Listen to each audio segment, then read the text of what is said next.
ketika dikatakan bahwa IQ-nya orang Indonesia cuma 78, apakah memang sebegitu gitu loh? Ada sudah data di kantongan saya, data di Kementerian Keuangan ada. Di situ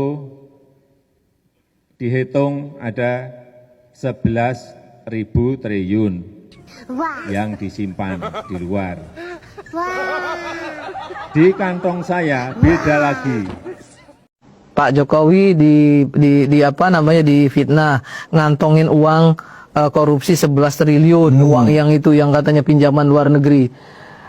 Kok ada orang memang dikira 11.000 triliun. Memangnya presiden pegang duit? Kan yang pegang uang ini kan Menteri Keuangan, BI. Pak Presiden mau mengeluarkan uang harus melalui Menteri Keuangan dan persetujuan DPR. Kan begitu. Setiap proyek loh ya. Kok bisanya seolah-olah Pak Jokowi ngantongin 11 triliun, pakai otak nggak sih? Aduh, saya kadang-kadang kok kayaknya apa begitu, mohon maaf ya, ketika dikatakan bahwa IQ-nya orang Indonesia cuma 78, apakah memang sebegitu gitu loh? Janganlah memperbodoh masyarakat ya. Jangan bener ya kayak dong. Jangan dong gitu. Bahkan presiden nggak pegang uang. Yang pegang uang itu Menteri Keuangan sama BI. Nah presiden kalau mau ada kebutuhan untuk pembangunan dan lain sebagainya kan melalui menteri. Uang itu keluar dari Menteri Keuangan, disetujui oleh DPR. Bagaimana mungkin dia kantongin duitnya? Itu satu. Nah kalau mau bicara korupsi yang jelas-jelas misalnya merugikan negara apa? Nggak ada kan? Nggak ada soal Senturi, tidak ada soal BLBI. Kan nggak ada. Di pemerintahan Jokowi ini nggak ada ya. Gitu. Bahkan Freeport aja bisa diambil dari sekian persen menjadi 51 atau 52%. Bahkan banyak kan yang sudah diambil kembali oleh Pak Jokowi. Masa iya sih hal-hal baik itu nggak ada yang diperlakukan baik, dinilai baik gitu? Kenapa hal-hal receh yang justru malah diributin terus? Bahkan ketika Sayyidina Umar menjelang wafat dia mengatakan jangan sampai anak saya ikut di dalam salah satu calon pengganti saya. Sayyidina Ali mengatakan jangan sampai anak saya ikut di dalam salah satu pengganti saya.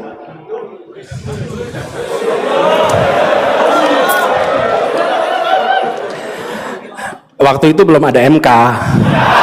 Ya.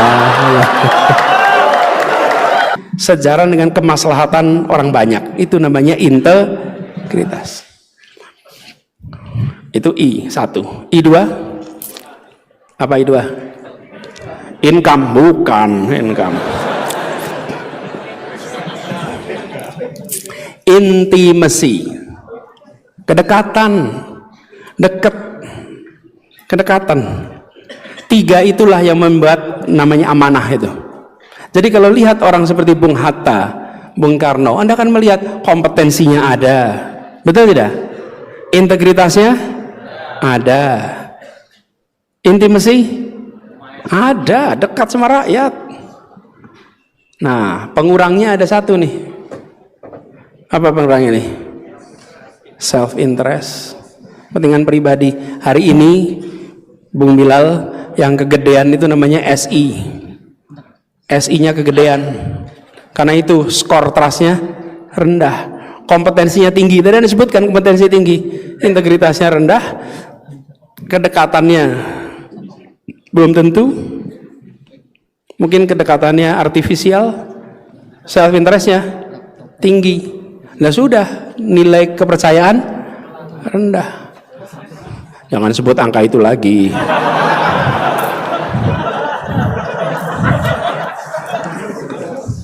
Saya aja nggak ngulang itu nanti masalah nanti kan. Nah, jadi saudara sekalian, kita jaga itu semua. Apa yang dikatakan Bilal itu benar. Saya ingin sampaikan satu hal yang hilang di Republik ini. Selain itu adalah meritokrasi.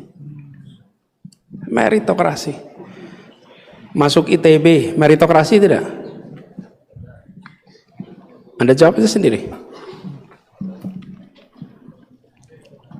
ketika kita menerapkan meritokrasi, itu yang tadi saya sampaikan, ketika 4 khalifah itu dipilih, meritokrasi tidak musyawarahnya itu, musyawarah.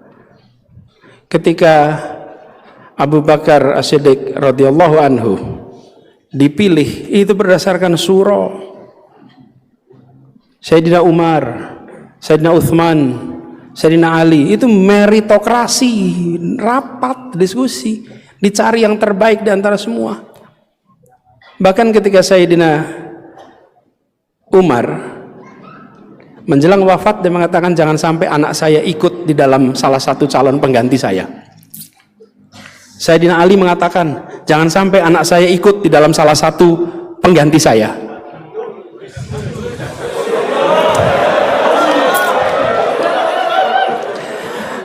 Waktu itu belum ada MK. Ya, ya.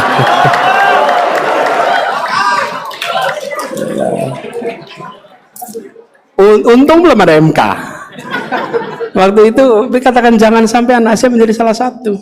Jangan. Anda pilih semuanya, meritokrasi. Itulah sebabnya kenapa kita harus jaga.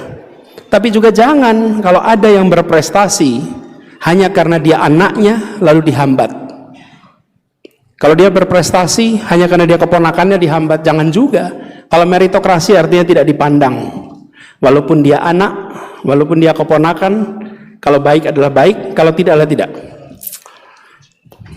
Saya pernah dengar cerita rekrutmen di sebuah Kementerian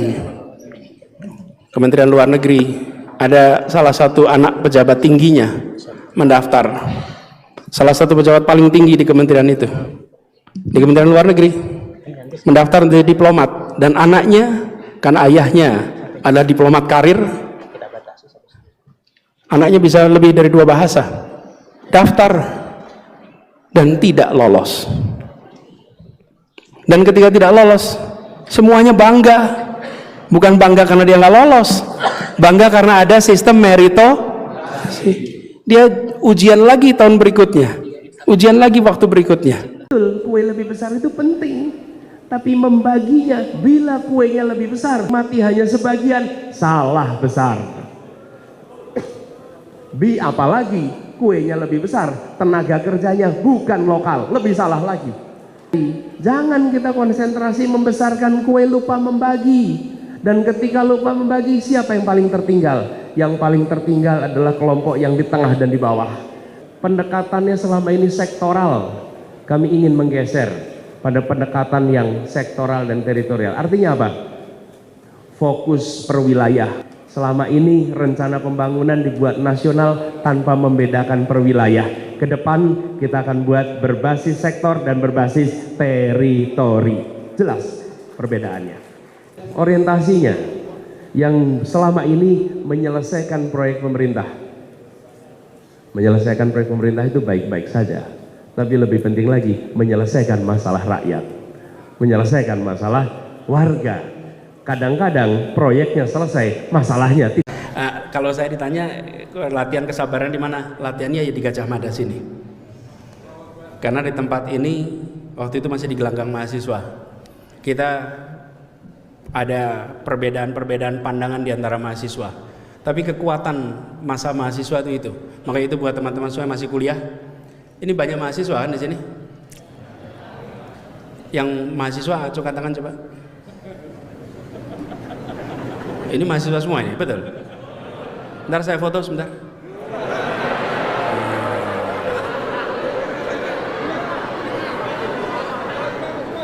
Ya, oke, siap, terima kasih. Memastikan aja betul mahasiswa. Zaman dulu tuh banyak yang berlagak mahasiswa tapi lapornya ke tempat lain.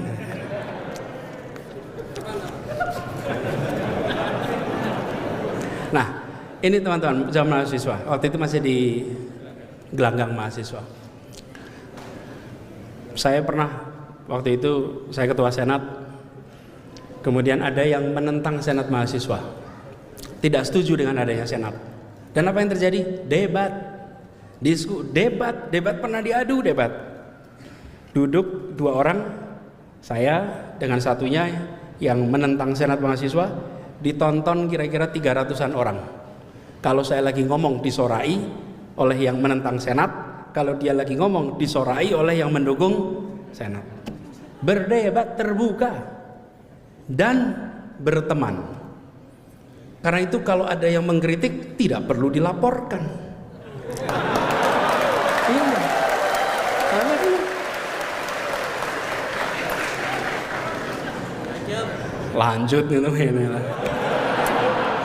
Ojo ngompori mas. Tadi perdebatan itu menjadi sesuatu yang lumrah, apalagi di kampus. Kalau di kampus ada rasa takut untuk berbicara tentang kenyataan, maka kampus itu sedang mengalami masalah. Ya, pasti.